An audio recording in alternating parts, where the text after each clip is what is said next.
નમો લોહે સૌહરિહંતાણમ નમો લોહે સૌવેદાણમ નમો લોહે સૌઆયર્યાણ નમો લોહે સૌજયાણમ નમો લોહે સૌત્રિકાળવતી શ્રાવણમ ઓમકારમિંદુ સંયુક્ત નિત્યમ જયંતિ યોગિના કામદમ ઔષધો છે ઓંકારાય નમો નમઃ મંગળમ ભગવાન મંગળમ ગૌતમોર્મિ મંગળમ કુંકુંદારી વિજેન્દ્રમોસુ મંગળમ નમઃ સમયસારાય સ્વાનુભૂત્યા તથાસ્તિ સ્વભાવાય ભવાય સર્વમાં વિભાવ નિયુત નિરાકાર.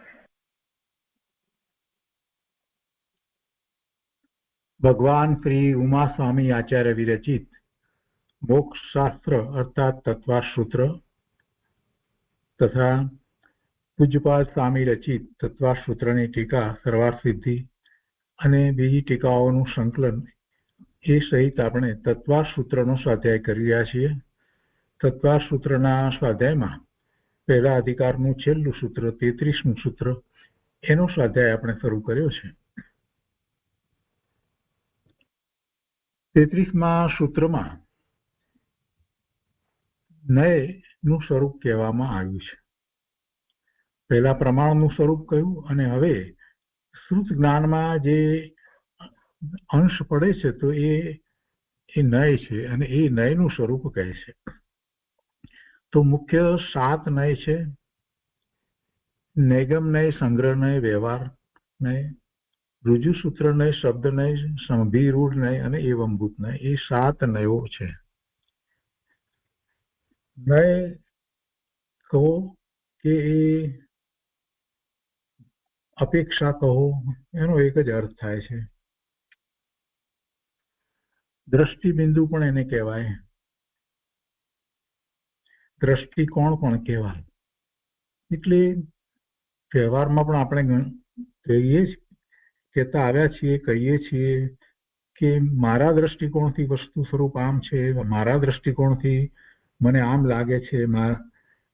એટલે એ વાત જે કહેવામાં આવે કોઈ એક અપેક્ષાથી, એક દ્રષ્ટિકોણથી, એને નય કહેવામાં આવે. અને બધા દ્રષ્ટિકોણથી વાત જ્યારે પૂરી થાય ત્યારે પ્રમાણ જ્ઞાન થાય છે. એટલે પ્રમાણ જ્ઞાનની અંદર જ નય હોય. એટલે શ્રુત જ્ઞાનમાં આ નય હોય છે. કેમ કે શ્રુત જ્ઞાન જે છે તે સ્વ અને પર, સ્વાર્થ અને પરાર્થ છે. એટલે એમાં આ નય પડે છે. આટલી વાત આપણે ગઈ વખતે પણ લીધી હતી. ટીકાની અંદર જે કહ્યું એને જરાક ફરીથી વાંચનમાં લઈએ છીએ, જેથી ફરીથી યાદ આવે કે નયને વિશે અહીંયા કહે છે કે વસ્તુના અનેક ધર્મોમાંથી કોઈ એકની મુખ્યતા કરી અન્ય ધર્મોનો વિરોધ કર્યા વગર તેમને ગૌણ કરી સાધ્યને જાણવો તે નય છે. લક્ષણ, નય, નિક્ષેપ અને પ્રમાણ, આ 4 દ્વારા આપણે જ્ઞાન કરીએ છીએ. વસ્તુને જાણીએ તો એના લક્ષણથી જાણીએ છીએ, નયથી જાણીએ, નિક્ષેપથી જાણીએ અને પ્રમાણ જ્ઞાન દ્વારા જાણીએ છીએ. તો પ્રમાણની અંદર આવા નય પડે છે. નિક્ષેપની વાત અગાઉ આપણે પહેલા કરી છે.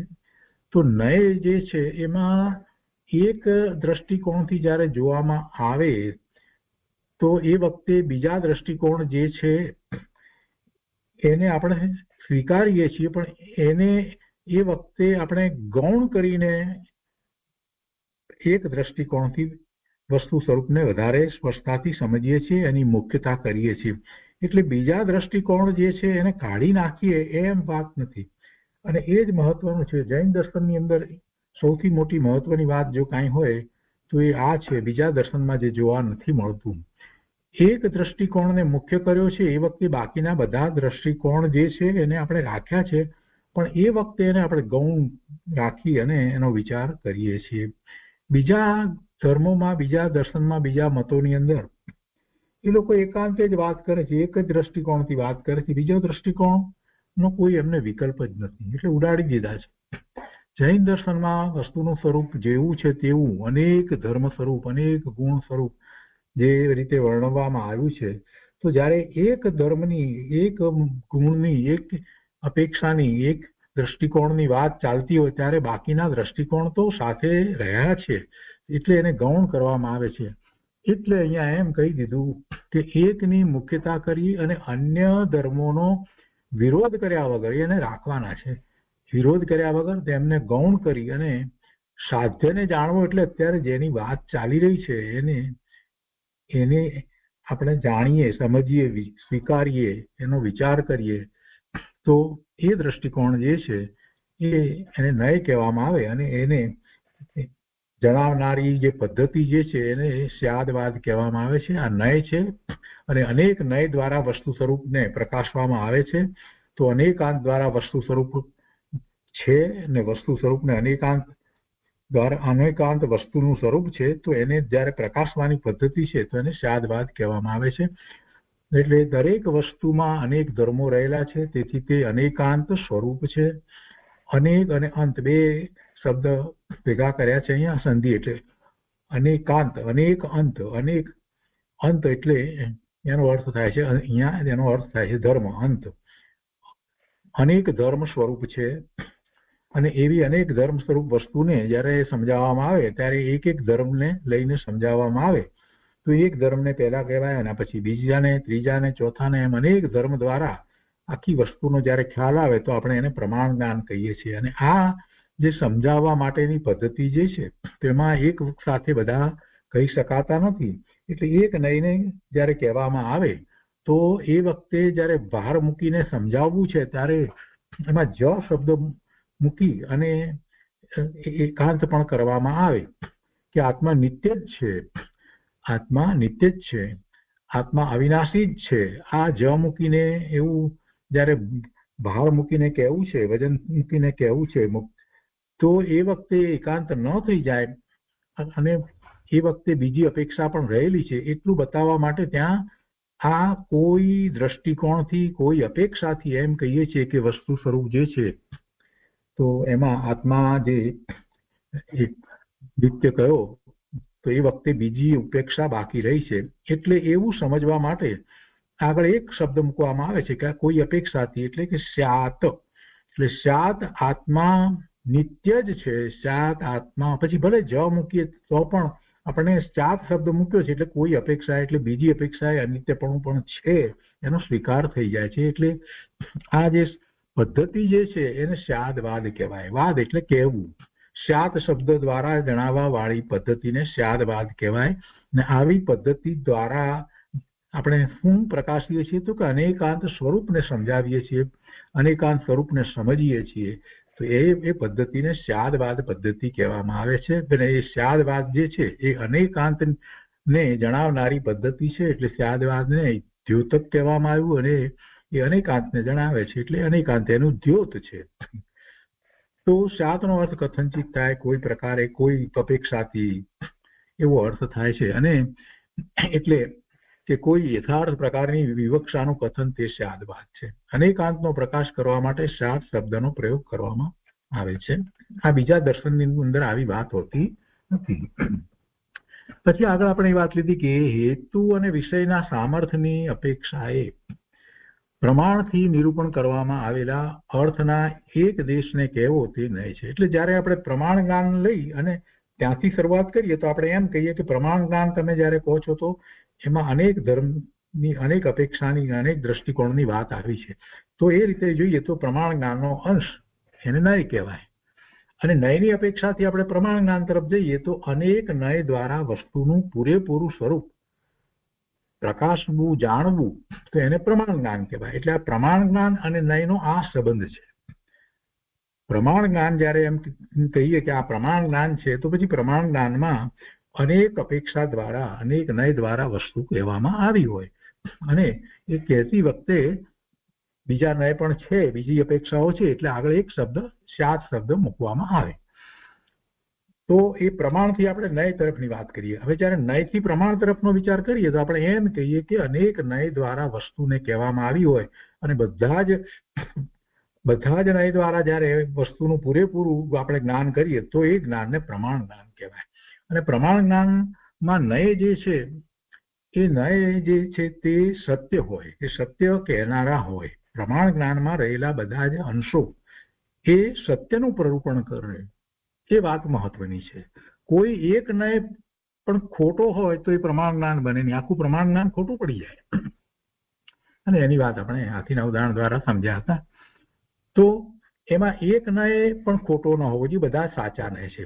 પણ સાચા નય હોવા છતાં પણ એ નયમાં આપણે જ્યારે કોઈક ખાસ કારણ માટે થઈ અને એનો વિચાર કરતા હોઈએ અને એનો આશ્રય લેતા હોઈએ તો એ નય તો સાચા છે, પણ છતાં પણ જ્યારે પરમાર્થે આ બધું આપણે જે સમજી રહ્યા છીએ, પરમાર્થે આત્માના સ્વરૂપની પ્રાપ્તિ માટે કરી રહ્યા છીએ, તો એવા આત્માના સ્વરૂપની પ્રાપ્તિ માટે એક નય જે છે એને આપણે એટલો મુખ્ય કરીએ કે બીજા બધા નયને ગૌણ તો કરતા હતા પણ પછી એનું લક્ષ પણ ન કરીએ એવું જ્યારે કહેવામાં આવે ત્યારે એમ કહેવાય કે ભાઈ તમે આ એકાંત કર્યું. તો કે હા એકાંત છે પણ સમ્યક એકાંત છે.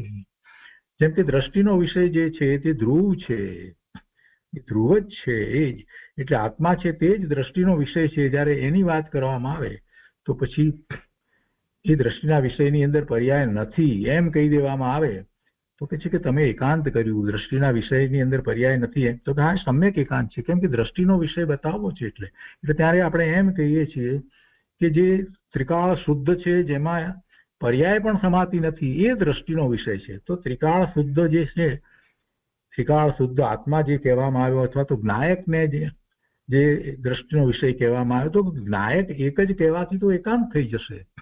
તો બાકી બધા ગુણ જે છે એનું શું?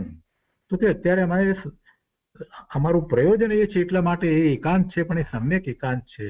એટલે પ્રયોજન વશ એવા સમ્યક એકાંતનો આશ્રય કરવામાં આવે છે. તો એવું એકાંત જે સ્વીકારવામાં આવે એનો આશ્રય કરવામાં આવે પ્રયોજન વશ છે.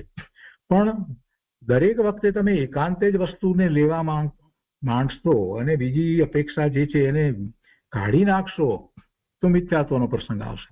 આ સમ્યક એકાંતની વાત શા માટે કરવામાં આવી છે એનું કારણ તો સમજવું જોઈશે ને, કે ભાઈ એકાંત કહીએ એટલે મિથ્યાત્વનો પ્રસંગ આવે. અનેક ધર્મો છે વસ્તુમાં, તે છતાં પણ તમે એક જ ધર્મની વાત કર્યા જ કરો તો મિથ્યાત્વનો પ્રસંગ આવે.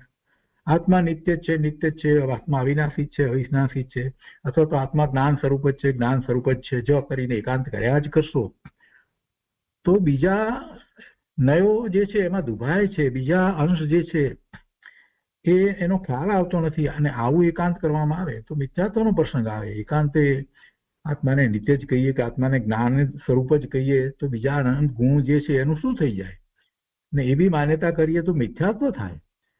એટલે એકાંતે તો કોઈ વાતને લેવાય જ નહીં. આના બીજા બધા જે છે અપેક્ષાઓ એને પકડવી જ પડે, લેવી જ પડે, પ્રમાણ જ્ઞાન કરવું જ પડે.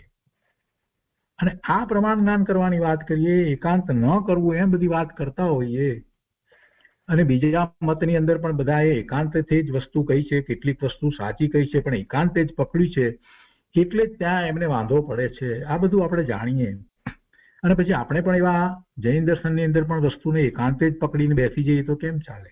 આત્મા નિત્ય જ છે પકડીને બેસી જઈશું તો કેમ ચાલશે? એટલે પછી કહ્યું કે ના, વસ્તુને જેમ છે તેમ સમજવી અને એકાંત દ્વારા સમજવી, નહીતર એકાંતથી સમજશો તો મિથ્યાત્વનો પ્રસંગ આવશે. આ વાત આચાર્ય ભગવાને આપણને કરી, પણ સાથે ને સાથે ત્યારે એમ કહ્યું કે બરાબર છે અનેક નય દ્વારા વસ્તુ સ્વરૂપને સમજીએ છીએ, પણ જ્યારે પરમાર્થે આત્માની પ્રાપ્તિ કરવી છે ત્યારે શું કરવું? અનેક નય દ્વારા કહ્યું છે આત્મા નિત્ય પણ છે ને આત્મા અનિત્ય છે ને આ બધા માં જઈશું તો વિકલ્પ ઉભા થશે, તો બધા વિકલ્પ ઉભા થશે. અનેક નય દ્વારા, અનેક અંશ દ્વારા આત્મામાં જવાશે નહીં. તો શું કરવું? તો આચાર્ય ભગવાને કહ્યું કે જે સાચો નય જે છે, જે સમ્યક છે, એ એકને લઈ અને તું એ સમ્યક નય છે એકને લઈ અને આગળ વધ. અને ત્યારે એને એમ કહેવામાં આવ્યું કે એ નય સમ્યક નય છે અને પ્રયોજનવશ એ નયના આશ્રય આપણે આરાધના કરીએ છીએ. એટલે આ સમ્યક નયની વાત આમાંથી નીકળી. સમ્યક નયનું એની વાત શા માટે કરવી પડી? આટલા માટે કરવી પડી કે હા, એ એકાંત થઈ જાય છે પણ એ સમ્યક એકાંત થાય છે કે આત્મા જે છે ત્રિકાળ ધ્રુવ જ છે, અખંડ જ છે, અભેદ જ છે. એમ જે બધી વાત કરવામાં આવે તો ભલે જ મૂકીએ તો પણ એકાંત થાય છે, છતાં પણ એ સમ્યક એકાંત છે કે જે આપણને કાર્યકારી થાય છે.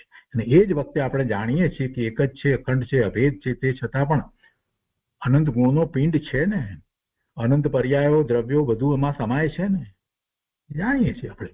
પણ ત્યારે એ વાત નથી લેતા, કેમ કે એકાગ્રતા કરવી છે. એટલે તો આ સમ્યક એકાંત માટેની આ એક સ્પષ્ટતા છે. શ્રુત પ્રમાણ સ્વાર્થ અને પરાર્થ બે પ્રકાર છે. એ આપણે શરૂઆતમાં પહેલા જોઈ ગયા છીએ. જ્ઞાનના 5 ભેદની અંદર જે 4 ભેદ છે તે સ્વાર્થ છે, અને અહીંયા શ્રુત જ્ઞાનની અંદર સ્વાર્થ અને પરાર્થ બે પ્રકાર છે. જેમાં પરાર્થ શ્રુત પ્રમાણનો અંશ તે નય છે, અને શાસ્ત્રના ભાવો સમજવા માટે નયોનું સ્વરૂપ સમજવાની જરૂર છે. એમાં 7 નય મુખ્ય છે.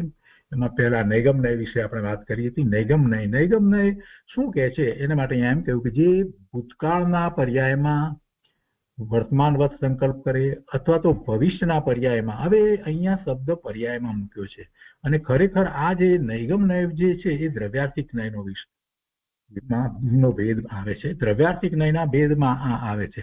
એટલે અહીંયા પર્યાયને અહીંયા મુખ્ય ન સમજવી, એટલે ભૂતકાળનો વિષય એમ લેવું. ભૂતકાળનો વિષય જે છે એને વર્તમાનવત સંકલ્પ કરે, ભવિષ્યના ને વર્તમાનવત સંકલ્પ કરે એમ લેવું. કેમ કે આ પર્યાય જો તમે પકડવા જશો તો પછી પર્યાર્થિક નયનો વિષય થઈ જશે. જ્યારે આ જે નય કહેવામાં આવે છે એમાં 3 નય છે એ દ્રવ્યાર્થિક નયના વિષયભૂત છે, અને એ દ્રવ્યાર્થિક નયની અંદર જ નૈગમ નય, સંગ્રહ નય અને વ્યવહાર નય આવે છે. અને બાકીના 4 નય જે છે એ પર્યાર્થિક નયમાં આવે છે. રુજુસૂત્ર નય, શબ્દ નય, સમભિરૂઢ નય અને એવમભૂત નય. એટલે ઉદાહરણ જયારે લેવામાં આવ્યું હોય ત્યારે એનો હેતુ સમજવો. ઉદાહરણ માત્ર એટલું દર્શાવવું છે કે ભૂતકાળ, વર્તમાનકાળ, ભવિષ્યકાળની વાત જે કહેવી છે એને વર્તમાનવત જયારે સ્વીકારવામાં આવે. વર્તમાનની વાતમાં પણ એવું છે કે જયારે હજી વર્તમાનની વાત પૂરેપૂરી નથી થઈ ત્યારે પણ એને વર્તમાન કહેવામાં આવ્યું હોય તો એ પણ એ નૈગમ નયથી કહેવામાં આવ્યું છે. ભૂતની વાતને વર્તમાનવત કહેવામાં આવે તો એ પણ નૈગમ નયથી કહેવામાં આવ્યું છે. ત્યાં પર્યાયની અહીંયા વાત કરી તો પર્યાય ની વાત અહીંયા લેવાની નથી, દ્રવ્યની વાત તરીકે લેવાની છે. કેમ કે ઉદાહરણમાં એવી રીતે બોલાયું હોય એટલે એમ કહેવાય, એવી રીતે એમ કહેવાય કે ગૌતમ સ્વામી જે ને ગણધર કહેવા તો અત્યારે ગણધર નથી, વર્તમાનમાં ગૌતમ સ્વામીને ગણધર કહીએ તો એ કહું એ ભૂત નૈગમ નયથી કહી શકાય. એ ભૂત નૈગમ નયથી એમ કહી શકાય. સિમંદર સ્વામી એને સિદ્ધ કહેવા તો એ ભાવિ નૈગમ નયથી કહી શકાય. જેમ એમનું 1 કરોડ પૂર્વનું આયુષ પૂરું થશે પછી સિદ્ધ થવાના જ છે. એટલે એ રીતે ભૂત અને ભવિષ્યની વાત, અને જે પર્યાય અત્યારે હજી પૂરી નથી થઈ પણ શરૂઆત જેની થઈ ગઈ છે તેને તીર્થંકર કહેવા, કે જે અત્યારે મહાવિદ્ય ક્ષેત્રમાં જે વિરાજમાન હોય એવા ને તીર્થંકર કહેવા, જેની શરૂઆત થઈ ગઈ છે. તીર્થંકર નામ, પદ વગેરે એમણે તીર્થંકર નામ ગોત્ર બાંધ્યું છે એવા અજીવ, તો એને વર્તમાનમાં છે અને એની શરૂઆત પણ થઈ ગઈ છે તો એને તીર્થંકર કહેવા, તો એ વર્તમાનની અપેક્ષાથી કહેવામાં આવે. કોઈ વસ્તુ જે થઈ રહી છે એમાં હવે થોડું પૂર્ણતા હજી નથી થઈ પણ ઘણું બધું કામ થઈ ગયું છે તો વર્તમાન જ છે, વર્તમાનમાં છે તો એને નૈગમ નય કહેવાય. તો વર્તમાન નૈગમ નયથી કહેવામાં આવે. એટલે આ નૈગમ નયથી વાત જે કહેવામાં આવી એ વસ્તુને વર્તમાન રૂપ કહેવી છે. ભૂતકાળની, ભવિષ્યકાળની અને અત્યારે વર્તમાનમાં જે હજી પૂર્ણ ન થયું એટલે નિષ્પન્ન ન થયું. એટલે અહીંયા એક શબ્દ છે નિષ્પન્ન, શબ્દને સમજવાનો છે કે કંઈક નિષ્પન્ન એટલે પ્રગટ છે, કંઈક નથી એવી વર્તમાન વસ્તુ, ભૂતકાળની વસ્તુ જે અત્યારે પ્રગટ નથી, અને ભવિષ્યકાળની વસ્તુ જે અત્યારે પ્રગટ નથી, એ દ્રવ્યની અપેક્ષાએ જયારે લઈએ ત્યારે એ નૈગમ નય કહેવામાં આવે છે. તો એ નૈગમ નયની વાત થઈ. એટલે એમાં 3 ભાગ પડશે: ભૂત નૈગમ નય, વર્તમાન નૈગમ નય અને ભવિષ્ય નૈગમ નય, ભાવિ નૈગમ નય. તો એ 3 ભેદ એમાં આપણે પાડીએ છીએ. આ નૈગમ નયના 3 ભેદ: ભૂત નૈગમ નય, ભાવિ નૈગમ નય અને વર્તમાન નૈગમ નય. અને એના ઉદાહરણો આપણે સમજ્યા છીએ કઈ વખતે પણ, એટલે વધારે એનો વિસ્તાર નથી લેતા. પછી બીજો નય કહેવામાં આવ્યો તે સંગ્રહ નય કહેવામાં આવ્યો. સંગ્રહ નય નો અર્થ શું થાય છે? સંગ્રહ નય એટલે વસ્તુને એના ભેદ સિવાય એક રીતે જે ગ્રહણ કરે એને સંગ્રહ નય કહેવાય. અહીંયા જે સમસ્ત વસ્તુઓને તથા સમસ્ત પર્યાયોને સંગ્રહરૂપ કરી જાણે તથા કહે તે સંગ્રહ નય છે. જેમ સત, દ્રવ્ય ઇત્યાદિ. હવે આપણે જીવ લઈએ, દ્રવ્ય લઈએ તો દ્રવ્યમાં બધા દ્રવ્ય, એમ તો દ્રવ્ય તો 6 છે પણ એ દ્રવ્યથી વાત અપેક્ષાથી વાત કરીએ કે આ દ્રવ્ય, તો એની અંદર ભેદ ના પાડીએ તો એ સંગ્રહ નયથી બધું દ્રવ્ય છે. આ લોક આખો જે છે તે 6 દ્રવ્ય રૂપ છે. એ સંગ્રહ નયથી વાત થઈ. એ સંગ્રહ નયથી એમ કહેવામાં આવ્યું. આપણે એમ કહીએ કે આ લોક આખો જે છે એ જીવોથી ભરેલો છે એમ જયારે કહેવામાં આવે તો એમાં પછી ભેદ નથી પાડતા. એમાં ભેદ નથી પાડતા. નિગોદના જીવ, 1 ઇન્દ્રિય જીવ કે 2 ઇન્દ્રિય, 3 ઇન્દ્રિય, બધા પછી એમાં 4 ગતિમાં બાકી ગતિ, મનુષ્ય ગતિ, દેવ ગતિ, બધા જીવો, એમાં ભેદ ના પાડીએ તો જીવ કયા એટલે શું થયું? એ સંગ્રહથી વાત કરીએ આપણે કે જીવનું સ્વરૂપ આમ છે, જીવનું સ્વરૂપ તેમ છે, જીવમાં આનંદ ગુણ છે. આ જે કહેવામાં આવ્યું એ સંગ્રહથી કહેવામાં આવ્યું. એવું આપણે ઘણી વાર બોલતા હોય છે કે જીવમાં તો અનંત ગુણ છે, જીવમાં ચેતના છે. તો આ જે જીવમાં કહ્યું એટલે કયા જીવમાં છે? બધા જીવમાં છે. અત્યારે ભલે નહીં ગમે તે પર્યાયમાં હોય તો એ શું છે? એટલે એ ભેદ નથી પાડતા. એ સંગ્રહ નહીંથી કહેવામાં આવ્યું. પણ આ બધી વાત ફરી યાદ કરાવું કે આ દ્રવ્યની અપેક્ષાથી વાત લેવાની છે, પર્યાયની વાત આમાં નથી લેવાની. આ દ્રવ્યાર્થિક નયના ભેદ છે. હવે જયારે આ સંગ્રહ નયથી વાત કરી તો પછી એમાં ભેદ રહ્યા ને, તો ભેદનું શું? તો કે વ્યવહાર નય કહેવાય. વ્યવહાર નયથી એ ભેદ પડે છે. જે અનેક પ્રકારના ભેદ કરી વ્યવહાર કરે તેને ભેદે તે વ્યવહાર નય છે. સંગ્રહ નય દ્વારા ગ્રહણ કરેલા પદાર્થોનો વિધિપૂર્વક ભેદ કરે તેને વ્યવહાર નય કહે છે. આ વિધિપૂર્વક ભેદ એટલે શું? વિધિપૂર્વક ભેદ એટલે કે જેમ વાસ્તવિક છે તે રીતે ભેદ પાડે, મતિ કલ્પના એ ભેદ ના પાડે. જીવના ભેદ પાડે તો પોતે મતિ કલ્પના એ ભેદ ના પાડે. જે રીતે ભગવાનના જ્ઞાનમાં આવ્યા છે એ રીતે નિગુદના એકેન્દ્રિય, 2 ઇન્દ્રિય, 3 ઇન્દ્રિય, 4 ઇન્દ્રિય, 5 ઇન્દ્રિય, સંઘની પંચેન્દ્રિય, સંઘની પંચેન્દ્રિયમાં પણ પછી પાછા નારકી, તિર્યંચ, મનુષ્ય અને દેવ. એટલે એ બધા વિધિ પૂર્વક પાડવામાં આવે અને એ બધા જે છે એનું આખું જુદું વર્ણન થઈ શકે એ રીતે હોય, ગમે તેમ નથી કહેવામાં આવતું. તો એને વ્યવહાર નય કહે છે.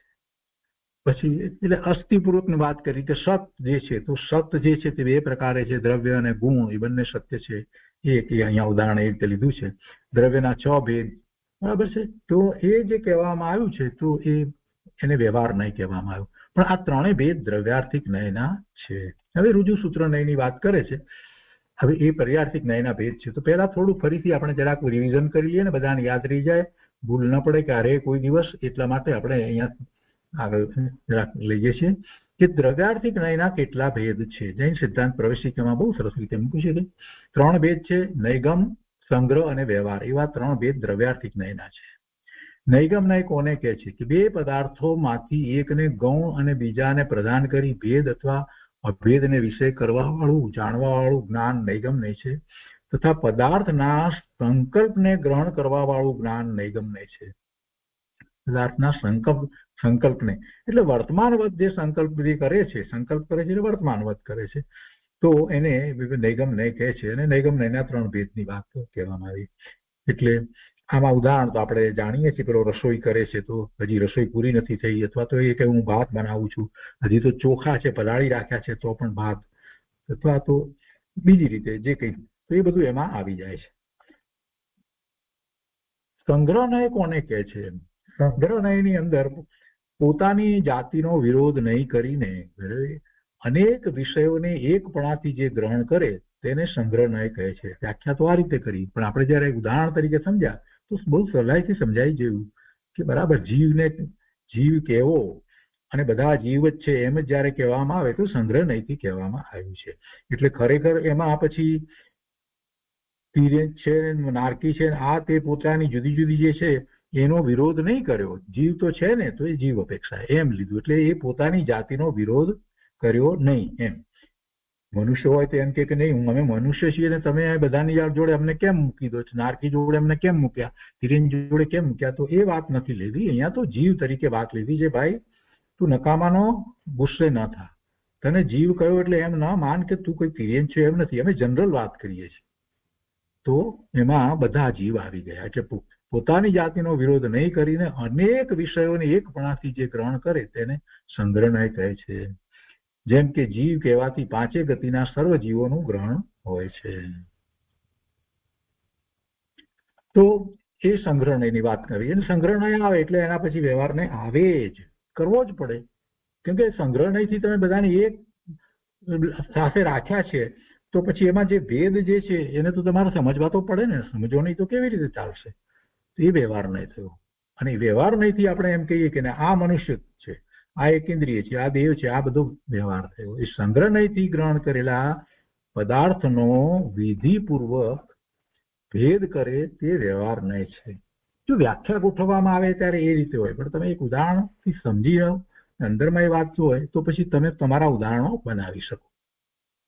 જીવના બે ભેદ, સિદ્ધ અને સંસારી એમ પણ કહેવામાં આવે. જીવ જ કયા ને, તો તમે કહો છો જીવ કહો તો એમાં તો કોઈ ભગવાન પણ આવી જાય, તીર્થંકર ભગવાન કેવળી પરમાત્મા આવી જાય, ને સિદ્ધ પણ આવી જાય, ને આ પેલા ઢોર પણ આવી જાય, અને આ એકંદરી આવી જાય, ને બેક્ટેરિયા આવી જાય. તમે એમ જીવ જીવ કરો છો, પણ ભાઈ એ સંગ્રહથી બધા જીવ તો છે ને. અમારે તો એ જ દર્શાવવું છે કે દરેક જીવ ચેતન છે, એટલું કહેવું છે, એટલા માટે અમે કહ્યું છે.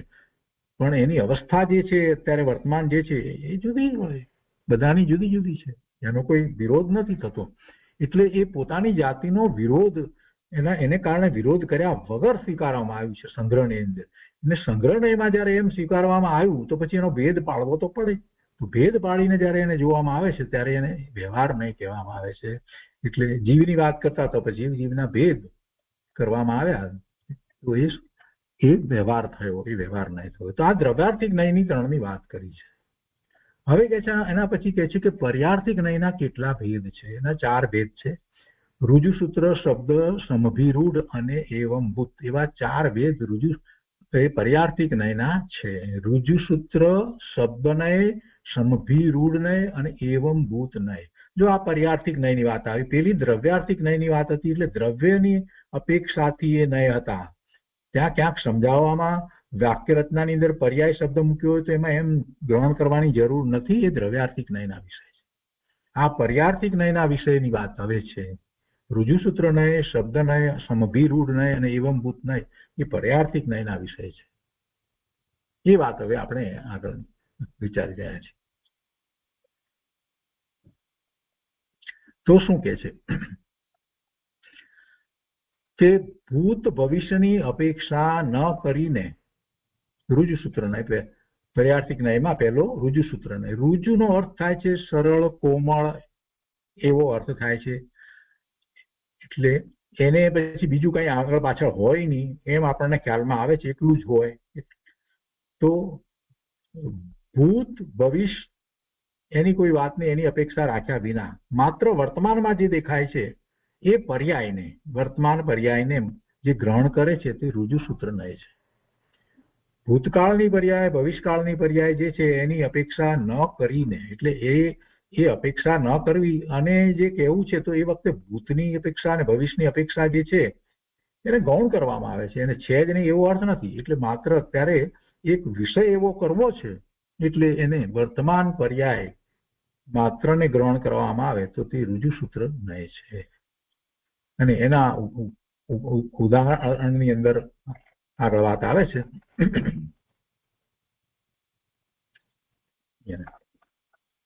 રુજુસૂત્ર નયના ઉદાહરણમાં અહીંયા જૈન સિદ્ધાંત પ્રશ્નોત્તરમાં છે.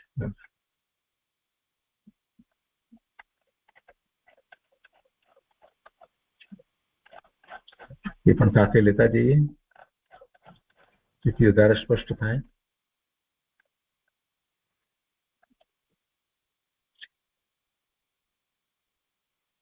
અહીંયા એમણે નથી લીધું.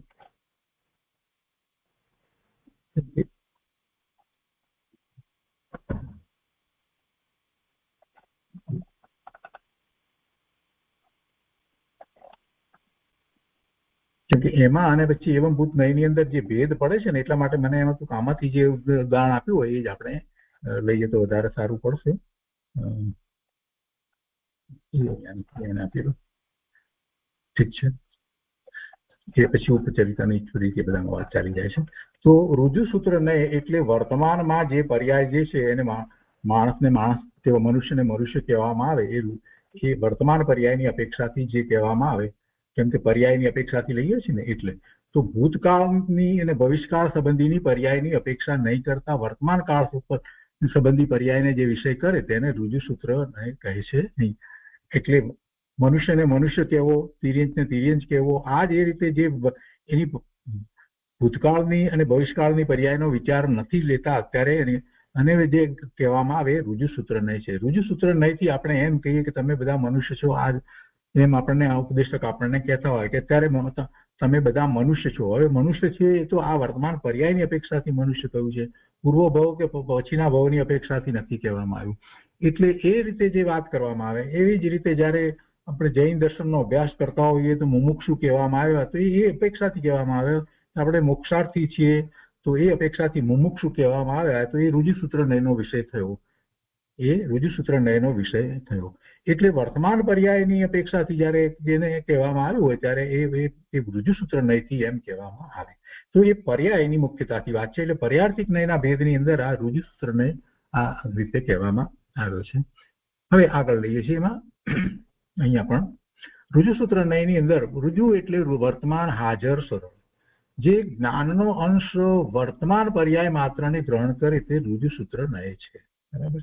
બીજો નય કહેવામાં આવ્યો છે તે શબ્દ નય કહેવામાં આવ્યો. એ પણ પર્યાર્થિક નયનો વિષય છે. તો શબ્દ નય જે છે એને થોડા કટપટું લાગે છે સમજવામાં, પણ ખરેખર બહુ સહેલું છે. શબ્દ નય કે જે નય લિંગ, સંખ્યા, કારક આદિના વ્યભિચારને દૂર કરે છે તે શબ્દ નય છે. આ નય લિંગ આદિના ભેદથી પદાર્થને ભેદરૂપ ગ્રહણ કરે છે. જેમ દાર એ પુરલિંગ શબ્દ છે, ભાર્યા એક સ્ત્રીલિંગ શબ્દ છે, કલત્ર એ નપુંસકલિંગ શબ્દ છે. પણ એ ત્રણેય જે છે એ એના દ્વારા એ ત્રણેય શબ્દો જે છે એ શબ્દો ભિન્ન છે. એના લિંગ પણ જુદા જુદા છે. એ લિંગ જુદા જુદા છે, પણ છતાંય એ ત્રણેય શબ્દોનો અર્થ તો એ શું થાય છે? સ્ત્રી થાય છે. એટલે કહે છે કે જો કે એક જ પદાર્થના વાચક છે તો પણ આ નય સ્ત્રી પદાર્થને લિંગના ભેદથી ત્રણ ભેદ રૂપ જાણે છે. ત્રણ ભેદ રૂપ જાણે છે. આ જે છે તે શબ્દ છે. શબ્દ નયને કેવો છે તો આ શબ્દ પ્રમાણે જે વાત જ્યાં કરવામાં આવી છે તે શબ્દ નય છે. આને જરાક આપણે થોડુંક વધારે લઈએ. લિંગ, કારક, વચન, કાળ, ઉપસર્ગ આદિના ભેદથી જે પદાર્થને ભેદરૂપ ગ્રહણ કરે તે શબ્દ નય છે. વસ્તુ તો એની એ જ છે, પણ તમે એને જુદી રીતે એના આ લિંગ, કારક, વચન, કાળ, ઉપસર્ગ આદિના ભેદથી જે પદાર્થને ભેદરૂપ ગ્રહણ કરે તે શબ્દ નય છે. જેમ કે દારા, ભાર્યા, કલત્ર અને ત્રણેય જુદા જુદા લિંગના શબ્દ એક જ સ્ત્રી પદાર્થના વાચક છે. તેથી આ નય સ્ત્રી પદાર્થને ત્રણ ભેદરૂપ ગ્રહણ કરે છે. એવી રીતે કારક આદિનું પણ દ્રષ્ટાંત જાણવું. આ શબ્દ નય છે. એ શબ્દ પ્રમાણે આ છે. શબ્દ અપેક્ષાએ આમ કહેવામાં આવે છે. ટૂંકમાં કહેવું હોય તો આપણે એમ કહી શકીએ કે ભાઈ શબ્દ અપેક્ષાએ આમ કહેવામાં આવે છે. ભાર્યા કહેવામાં આવે છે, શબ્દ અપેક્ષાએ સ્ત્રીને કલત્ર કહેવામાં આવે, શબ્દ અપેક્ષાએ દારા કહેવામાં આવે છે. એ રીતે લિંગની એક વાત લીધી. એ રીતે કારક માટે વચનના એવા જુદા જુદા ભેદથી કહેવામાં આવે પડે કે શબ્દ અપેક્ષાથી વાત છે. એટલે એ શબ્દ નય થયો. શબ્દ અપેક્ષાએ આમ કહેવાય છે એટલે શબ્દ નય થયો. મૂળભૂત વસ્તુને જયારે જુદા જુદા શબ્દોથી જુદો જુદો એનો અર્થ થતો હોય ત્યારે આપણે એમ કહીએ કે ભાઈ શબ્દ અપેક્ષાએ એને એમ કહેવામાં આવ્યું છે. તો એ શબ્દ નયથી વાત કરવામાં આવી છે. એમાં શબ્દ નયની અંદર બીજા પણ ઉદાહરણો છે. અહીંયા કહે છે શબ્દ નયની અંદર આ એ જ ઉદાહરણ અહીંયા તો લેવામાં આવ્યું છે. અને જૈન સિદ્ધાંત પ્રવેશિકામાંથી જૈન સિદ્ધાંત પ્રશ્નોત્તર માળામાં પણ એ જ ઉદાહરણ એ જ રીતે વાત એમાં પણ લેવામાં આવી છે. તો બીજો આ ભેદ થયો અહીંયા રુજુસૂત્ર નય અને શબ્દ નય. વર્તમાનમાં જે પર્યાય છે, અહીંયા પર્યાર્થિક નય છે એટલું યાદ રાખીએ એટલે તરત ખ્યાલ આવે. વર્તમાનમાં જે પર્યાય છે એ જ પર્યાય ને કહેવામાં આવે ભૂતકાળ ભવિષ્યકાળની પર્યાય વિના ત્યારે વર્તમાન, તો એ રુજુસૂત્ર નયનો વિષય થયો. અને શબ્દ નય એટલે કે શબ્દ અપેક્ષાએ જે કહેવામાં આવે છે વસ્તુ એની એ હોય તો પણ જુદા જુદા શબ્દ દ્વારા, તો એ શબ્દ નય કહેવામાં આવ્યો. હવે સમભિરૂઢ નય. હવે શબ્દ નય જે છે એમાં અનેક શબ્દ જે છે તે એક જ ને જણાવનારા એ શબ્દ બતાવવામાં આવ્યા. એવી રીતે આવ્યું. તો સમભિરૂઢની અંદર એક જ વસ્તુ જે છે એના એક જ શબ્દ છે એના જુદા જુદા અર્થ છે. શબ્દ નયમાં જયારે એમ કહેવામાં આવ્યું કે એક જ સ્ત્રીને માટે ત્રણ લિંગના જુદા જુદા શબ્દો કહેવામાં આવ્યા, તો એ શબ્દ નયથી ભેદ પાડ્યો. શબ્દ નયથી આપણે એને સમજ્યા. શબ્દ અપેક્ષાએ એમ કહેવામાં આવ્યું. તો એનાથી ઊંધો વિચાર કરીએ તો એક જ શબ્દ હોય, શબ્દ એક અને અર્થ જુદા જુદા હોય. તો એ અર્થ જુદા જુદા હોય તો એ અર્થમાંથી કયો અર્થ લેવો, કયો અર્થ લેવો, તો કે જે સામાન્ય રીતે ચાલ્યો આવતો રૂઢિગત અર્થ જે હોય એ જ અર્થને ગ્રહણ કરવો એને સમભિરૂઢ નય કહેવાય. ફરીથી આ જરાક સમજી જશું એટલે બહુ સહેલું થઈ જાય. એક જ વસ્તુ જે છે એને માટે એને જુદા જુદા શબ્દ દ્વારા કહેવામાં આવ્યું હોય તો આપણે કહીએ કે ભાઈ આ શબ્દ અપેક્ષાએ જુદું જુદું કહ્યું તમે, બાકી વસ્તુ તો એની એ જ છે. શબ્દ નયથી એને કહેવામાં આવ્યું તો વસ્તુ તો એની એ જ હતી પણ શબ્દ દ્વારા તો શબ્દ નય થયો, પણ એમાં જુદા જુદા શબ્દ હતા, વસ્તુ એક હતી. હવે સમભિરૂઢ નયની અંદર શું થાય છે કે એમાં એક જ શબ્દ છે પણ એક શબ્દના અર્થ અનેક થાય. એક શબ્દ હોય એના અર્થ જુદા જુદા થાય.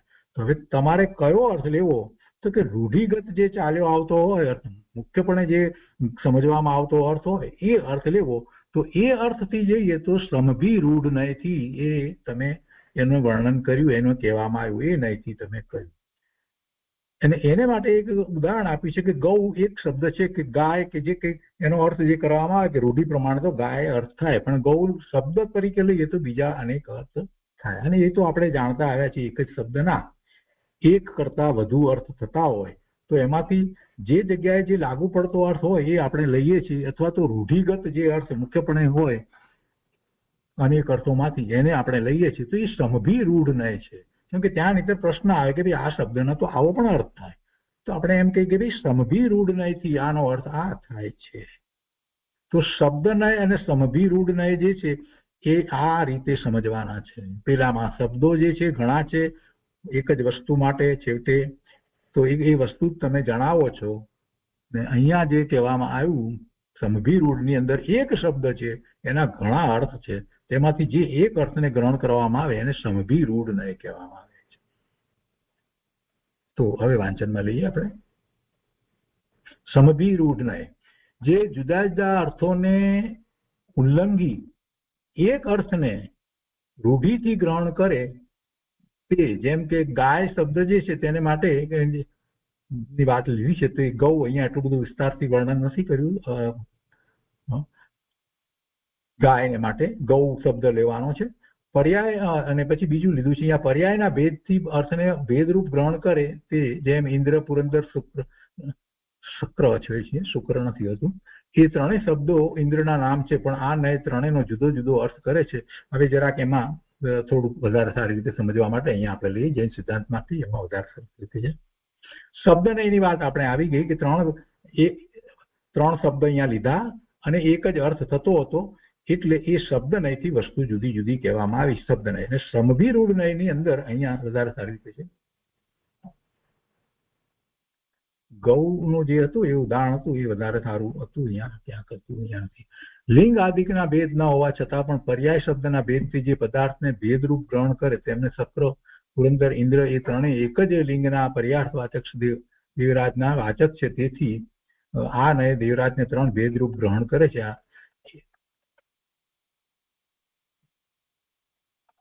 એ ત્યાં સમભિરૂઢ નયની અંદર એમણે લીધું છે. પણ એક બીજું ઉદાહરણ છે કે ગૌ શબ્દ જે છે તેના બીજા અર્થ જુદા જુદા અર્થ થાય, પણ એક જ જે રૂઢિગત અર્થ જે છે એને ગ્રહણ કરે તો એને સમભિરૂઢ નય કહેવામાં આવે છે. અને એ ઉદાહરણ અહીંયા ક્યાંક આપેલું છે. દરેક વસ્તુ જ્યારે જોઈએ ત્યારે આપણને એ ઉદાહરણો જલ્દી મળે એવું નથી. અહીંયા છે જો સમભિરૂઢ નય કોને કહે છે? જે નય જુદા જુદા અર્થોને ઉલ્લંઘી એક અર્થને રૂઢિથી ગ્રહણ કરે તેને સમભિરૂઢ નય કહે છે. જેમ કે ગો શબ્દના અનેક અર્થ છે. ગોનો અર્થ થાય છે વાણી પણ થાય, પૃથ્વી પણ થાય, ગમન પણ થાય, તો એવા અર્થ થાય છે. પણ પ્રચલિત અર્થ એટલે રૂઢિગત અર્થ થાય છે ગાય. તો જયારે આપણે ગોનો અર્થ ગાય કરીએ ત્યારે એ સમભિરૂઢ નયથી એનો અર્થ આપણે ગાય કર્યો છે.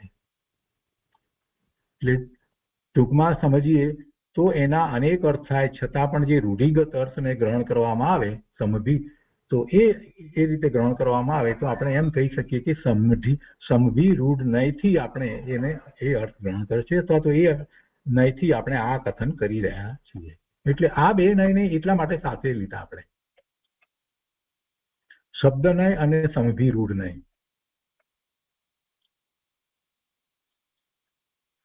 વળી આ નય પર્યાયના ભેદથી અર્થને ભેદરૂપ ગ્રહણ કરે, જેમ કે ઇન્દ્ર ચક્ર, આ બીજું ઉદાહરણ આપી છે. પુરંદર એ 3 શબ્દો એક જ લિંગના પર્યાયવાચી શબ્દના જ વાચક છે, પણ આ નય તો એ પેલા શબ્દ નયની અંદરની વાત છે એ. અને એવમભૂત નય જે છે, હવે એની વાત હવે આગળ રહેશે. તો પેલા આપણે અહીંયાથી લઈએ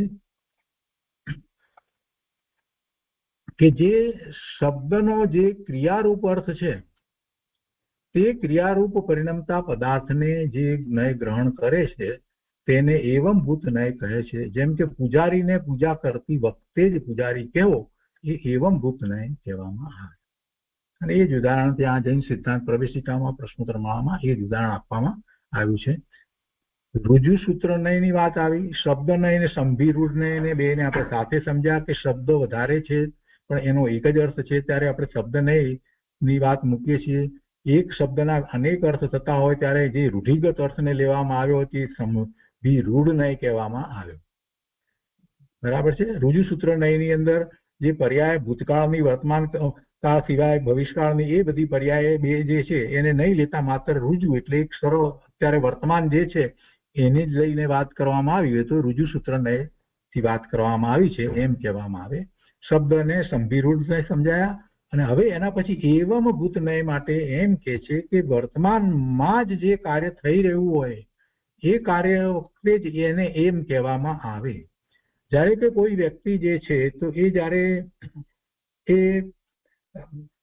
લાકડાનું કામ કરે છે ત્યારે જ એને સુથાર કહેવામાં આવે, એ સિવાય બાકીનો વખત સુથાર ન કહેવામાં આવે. એ એવમભૂત નયથી કહેવામાં આવે. જ્યારે કાર્ય કરતો હોય એ ત્યારે જ એને કહેવામાં આવે. જ્યારે એવા જ કાર્યમાં એ રહ્યો હોય ત્યારે જ એને એવી પર્યાય કહેવામાં આવે. એ કાર્યવ્રત જ્યારે હોય ત્યારે જ એ પર્યાય કહેવામાં આવે. પર્યાયમાં તો એને એવમભૂત નયથી કહેવામાં આવે. પૂજા કરે ત્યારે જે પૂજારી, બાકીનો સમય શું? બાકીનો સમય કઈ નહીં, માણસ જે છે તે છે. પૂજારી તમે કહો છો તો કઈ આખો વખત પૂજારી નહીં ના, અત્યારે કેવી રીતે પૂજારી કહેવાય? એવી કોઈ વાત કરતું હોય તો કહેવાય કે બરાબર છે, અત્યારે પૂજા કરે ત્યારે એ પૂજારી, બાકી તો એ વેપાર પણ કરતો હોય તો એનો એ જ વ્યક્તિ વેપારી પણ કહેવાય. એનો એ જ વ્યક્તિ વેપારી પણ કહેવાય. એક જ વ્યક્તિ જે છે એ ખેલાડી પણ છે, રમત રમે છે ત્યારે ખેલાડી છે. સવારના પરમાં પૂજા કરે છે, બપોર આખો દિવસ એ ધંધો કરે છે, એનો વેપાર ધંધો કરે છે, તો શું છે? તો એવમભૂત નયથી કહેવું હોય તો જ્યારે પૂજા કરે ત્યારે પૂજારી છે, જ્યારે વેપાર કરે છે ત્યારે વેપારી છે, અને સાંજે રમે છે ત્યારે ખેલાડી છે. તો એ એવમભૂત નયથી કહેવામાં આવે. તો આ રીતે આ પર્યાર્થિક નયના વિષયો છે. પેલા જે હતા તે દ્રવ્યાર્થિક નયના વિષય હતા. તો આ રીતે આખી વાતને જ્યારે સમજવામાં આવે તો બધું સ્પષ્ટ થઈ જાય છે. બધા ઉદાહરણોને જરાક ફરી એક વખત જોઈ લઈશું. એવમભૂત નય કોને કહે છે? વ્યાખ્યાઓમાં કેટલીક વખત પકડવું અઘરું પડે, ઉદાહરણમાં સહેલું પડે. તો પૂજારીને પૂજા કરતી વખતે જ પૂજારી કહેવો, વેપાર કરે ત્યારે એને વેપારી કહેવો. કૃપાળુદેવને શું કહેવાય? જ્યારે એ થોડે બેસીને વેપાર કરતા હતા મુંબઈમાં એ વખતે ત્યારે વેપારી કહેવાય એ અપેક્ષા એ. બાકી તો કૃપાળુદેવ તો કૃપાળુદેવ જ હતા. ઠીક છે. અહીંયા પછી છે હવે આ જે છે 4 એ 4 ની વાત કરી, એટલે 3 અને 4 7 નયની વાત કરી. દ્રવ્યાર્થિક નયમાં 3 નય લીધા અને પર્યાર્થિક નયની અંદર 4 નય લીધા, એમ 7 નયની વાત કરવામાં આવી.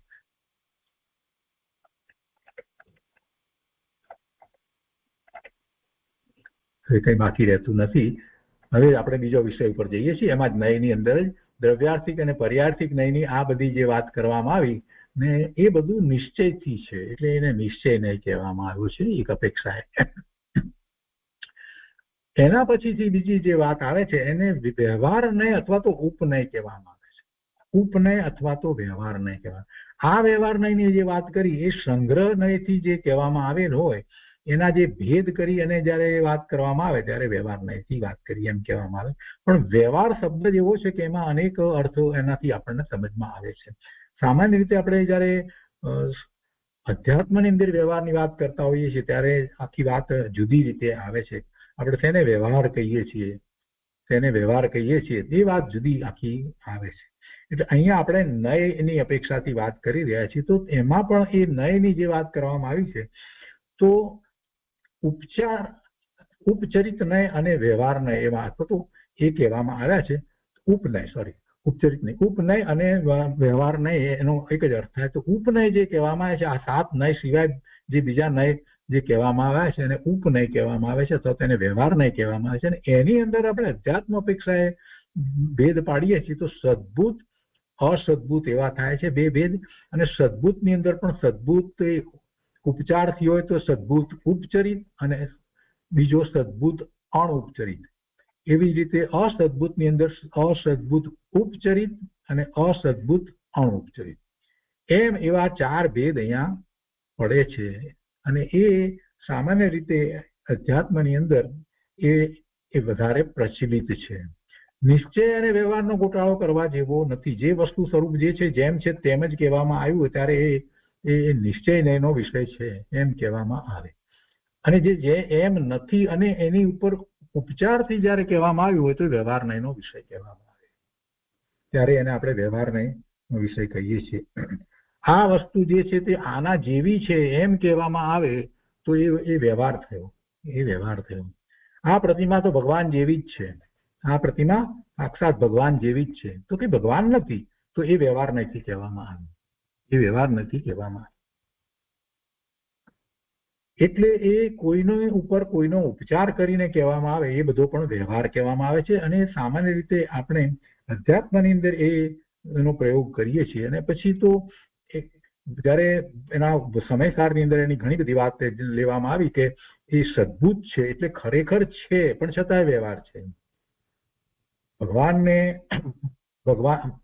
ભગવાનનો વિચાર કરીએ છીએ તો ભગવાનની ભક્તિનો ભાવ જે છે તે પણ ધર્મ છે એમ કહેવું, ભગવાનની ભક્તિનો ભાવ છે તે ધર્મ છે એમ કહેવું, એ શું થયું? નિશ્ચય નયનું કથન નથી થતું, એ વ્યવહાર નયનું કથન થાય છે. એ આપણે સમજીએ છીએ કે ના, પ્રભુની ભક્તિ જે છે એને કૃપાળુદેવે માર્ગ કયો, એ કઈ અપેક્ષાથી કયો? એ નિશ્ચય નયથી નથી કહ્યું, એ વ્યવહાર નયથી કહેવાય છે. એ વ્યવહાર નયથી કહેવામાં આવે છે. તપ જે છે એને ધર્મ કહેવો તો એ બાહ્ય તપને પણ ધર્મ કહેવામાં આવ્યો તો એ વ્યવહારથી કહેવામાં આવ્યું છે. અભ્યંતર તપ જે છે એને ધર્મ કહેવામાં આવે, એ નિશ્ચય નયથી કહેવામાં આવે. એટલે ત્યાં નિશ્ચય નય અને વ્યવહારની વાત જે આપણે જુદી પાડીએ છીએ તો આ જે વ્યવહાર નયની વાત જે છે એને ઉપનય પણ કહેવામાં આવે છે. અને એની અંદર આપણે વધારે જયારે અધ્યાત્મની વાતમાં જઈએ છીએ ત્યારે એમાં જે હોય અને કહેવામાં આવ્યું હોય તો સદભૂત, અને જે નથી અને કહેવામાં આવે તેને અસદભૂત કહેવામાં આવે છે. નથી અને કહેવામાં આવે તે અસદભૂત કહેવામાં આવે છે. પછી એમાં ઉપચારથી, એટલે ઉપચાર માત્ર કરવામાં આવ્યો હોય તો ઉપચરિત, અને અણઉપચાર એટલે ખરેખર છે સૂક્ષ્મપણે છે તો એ અણઉપચાર. એની આગળ વધારે આપણે લઈએ છીએ. તો હવે અહીંયા પેલા અહીંથી સમજી લઈએ. આ જૈન સિદ્ધાંત પ્રશ્નોત્તર માળામાંથી છે. વ્યવહાર નય અથવા ઉપનયના કેટલા ભેદ છે? જો એને વ્યવહાર નય કયો છે તો 3 ભેદ છે. સદભૂત વ્યવહાર નય, અસદભૂત વ્યવહાર નય, ઉપચરિત વ્યવહાર નય અથવા તો ઉપચરિત સદભૂત વ્યવહાર નય. એમણે આ રીતે 3 ભેદ પાડ્યા છે. અહીંયા આ જૈન સિદ્ધાંત પ્રશ્નોત્તર માળા છે, જૈન સિદ્ધાંત પ્રવેશિકા છે ને, એની અંદર એમણે એ 3 ભેદ પાડ્યા છે. આપણે અધ્યાત્મની અંદર જઈએ છીએ તો સદભૂત વ્યવહાર નય અને અસદભૂત વ્યવહાર નય, અને પછી ગુરુદેવે એ બંનેની અંદર ઉપચરિત અને અણઉપચરિતના ઉદાહરણો આપી અને એ વધારે સ્પષ્ટ કરી છે. સદભૂત વ્યવહાર નય કોને કહે છે? એક અખંડ દ્રવ્યને ભેદરૂપ વિષય કરવા વાળા જ્ઞાનને સદભૂત વ્યવહાર નય કહે છે. જેમ કે જીવના કેવળ જ્ઞાન આદિ અથવા મતિ જ્ઞાન આદિ ગુણ છે. ભેદ તો પાડ્યો ને, પણ ગુણ એક અખંડ દ્રવ્યની અંદર તમે ભેદ પાડ્યો ને એટલે વ્યવહાર નય તો થયો, પણ વ્યવહાર નય થયો પણ કેવો વ્યવહાર ન થયો? સદભૂત થયો. આત્માની અંદર ગુણ છે, અખંડ અભેદ આત્મા, એમાં તમે એમ કહો કે અનેક ગુણ છે, અનંત ગુણ છે, આવી વાત કરો એટલે તમે ભેદ પાડ્યો. અને ભેદ પાડ્યો તો વ્યવહારથી કહેવાય આત્મામાં અનંત ગુણ છે, બાકી વાસ્તવમાં આત્મા તો અભેદ અખંડ વસ્તુ છે. અને બધા જ ગુણો આત્માના બધા જ પ્રદેશમાં રહ્યા છે. કોઈ પ્રદેશ એવો નથી કે જેમાં એક ગુણ ન હોય. તો અખંડ ભેદ વસ્તુ જે છે એમાં તમે ભેદ પાડો છો તો એ ભેદ પાડવા એ વ્યવહાર નયનો વિષય થયો. પણ છે ને, એ ગુણ છે ને, તો કે હા છે તો પછી સદભૂત કહેવાય, ન હોય તો અસદભૂત કહેવાય. વસ્તુમાં છે તો સદભૂત કહેવાય. ગુણ છે તો સદબુદ્ધ કહેવાય. એક અખંડ દ્રવ્યને ભેદ રૂપ વિષય કરવા વાળા જ્ઞાનને સદબુદ્ધ વ્યવહારને કહે છે. એટલે ભેદ પાડીને જ્યારે કથન કહેવામાં આવે તો પણ આપણે એને વ્યવહાર કહીએ છીએ. બીજી રીતે કહીએ તો પર્યાય જે છે એ એક સમયની છે, એક સમયનું સત છે. તો પર્યાયની વાત જ્યારે પણ કરવામાં આવે તો એ પર્યાય પણ એ બધું પણ વ્યવહારથી કહેવામાં આવે. કેમ કે દ્રવ્ય જે છે એટલે ત્રિકાળી વસ્તુ જે છે એને ખરેખર જોવા જઈએ તો એ તો એક સરખી જ રહે છે. ધ્રુવ તો ધ્રુવ અપેક્ષાએ બધી પર્યાયો જે છે એને પણ વ્યવહાર કહેવામાં આવે છે. ભેદ પાડીએ ત્યારે પણ એ વ્યવહાર કહેવામાં આવે છે. અને કોઈની ઉપર કોઈનો ઉપચાર કરીને વર્ણન કરવામાં આવે, આ આના જેવું છે, આ આવું છે, આ બધું, તો પણ એને વ્યવહાર કહેવામાં આવે. એટલે આ ત્રણ મુખ્ય રીત તો સમજી લેવી, આ બધો વ્યવહાર કહેવામાં આવે છે. બીજી પણ અનેક રીતો છે કે જેમાં આપણે વ્યવહાર કહીએ છીએ, પણ એમાં જેની મુખ્યતાથી જ્યારે વાત થતી હોય ત્યારે નિશ્ચયની વાત કહેવામાં આવે. પર્યાર્થિક નયની મુખ્યતાથી વાત કરવામાં આવી અને પર્યાય બરાબર જે છે તેમ સત્ય જ કહેવામાં આવ્યું. સિદ્ધ ભગવાનને સિદ્ધ ભગવાન કહેવાય તો નિશ્ચયથી સિદ્ધ જ કહેવાય. તો એ ત્યાં નિશ્ચય અને વ્યવહાર એ જુદા પડે છે. એટલે એમાં ત્યાં એને પણ નિશ્ચય કહેવાય. એટલે કોઈક અપેક્ષાએ ક્યાંક એવું થતું હોય છે કે જે વસ્તુને પહેલા કોઈક અપેક્ષાએ વ્યવહાર નથી કહેતા હોઈએ એને પર્યાયની મુખ્યતાથી વાત કરીએ તો પછી એ નિશ્ચય પણ છે. એ નિશ્ચય નયનું કથન થઈ જાય. એટલે કથન પદ્ધતિની અંદર ત્યારે એવા બે વસ્તુને અને સરખાવીએ ત્યારે એ નિશ્ચય છે કે વ્યવહાર એવું પણ થતું હોય છે. એટલે નિશ્ચય વ્યવહાર સંબંધીમાં એમાં થોડુંક એમ સમજી શકાય કે એમાં એકની એક એમાં બી એકની એક વાતને તમે નિશ્ચયની વાત પણ કહી શકો અને એને વ્યવહારથી પણ કહી શકો. સાથે કઈ અપેક્ષા લાગુ પાડો છો એ પ્રમાણે થાય છે. એટલે નિશ્ચય વ્યવહારની બાબતમાં જરાક એ સમજવા જેવું થોડુંક એ રીતે થાય. પણ અહીંયા આપણે જે વાત કરી રહ્યા છીએ ઉપનયની વાત અહીંયા કરી તો એમાં ચાર ભેદની વાત કરી. તો સદભુત વ્યવહારનય કોને કહેવાય? વસ્તુ જે છે અને એ ભેદ પડ્યા એટલે એ વ્યવહાર નહીં થયો તો સદભુત વ્યવહાર નહીં કહેવામાં આવે છે. એક અખંડ દ્રવ્યને ભેદરૂપ વિષય કરવા વાળા જ્ઞાનને સદભુત વ્યવહાર નહીં કહે છે. જેમ કે જીવના કેવળ જ્ઞાન આદિ અથવા મતિ જ્ઞાન આદિ ગુણ કહેવા એ વ્યવહાર નહીં છે. તો અસદભુતમાં એનાથી વિરુદ્ધ લીધું. જે મળેલા ભિન્ન ભિન્ન પદાર્થોને અભેદ રૂપ કથન કરે, જેમ કે આ શરીર મારું છે અથવા માટીના ઘડાને ઘીનો ઘડો કહેવો, તો આ જે બે મળેલા પદાર્થને અભેદરૂપ કથન કરે છે તો અસદભુત વ્યવહારથી કહેવામાં આવે. આ મનુષ્યનું શરીર એમ જયારે આપણે કહીએ છીએ તો એ મનુષ્ય તો એની એ પર્યાય છે અને શરીર એનાથી જુદું છે. તો મનુષ્યના શરીર આવા બધું જે વાત કરીએ છીએ તો એ બધો અસદભુત વ્યવહારને કહેવામાં આવે છે. જીવને કર્મની ઉપાધિ જે કહેવામાં આવે એ પણ અસદભુત વ્યવહારથી કહેવામાં આવે છે. ખરેખર દરેક જીવને કર્મની ઉપાધિ સરખી નથી, દરેક જીવને કર્મની ઉપાધિ હોતી નથી. સિદ્ધ પરમાત્માને કર્મની ઉપાધિ હોતી નથી. તો જીવને કર્મની ઉપાધિ છે એમ કેવું એ અસદભુત વ્યવહાર નયનું કથન છે. સદભુત વ્યવહાર નયનું કથન નથી. પણ જીવમાં અનંત ગુણ કેવા એ સદભુત વ્યવહાર નયનું કથન છે.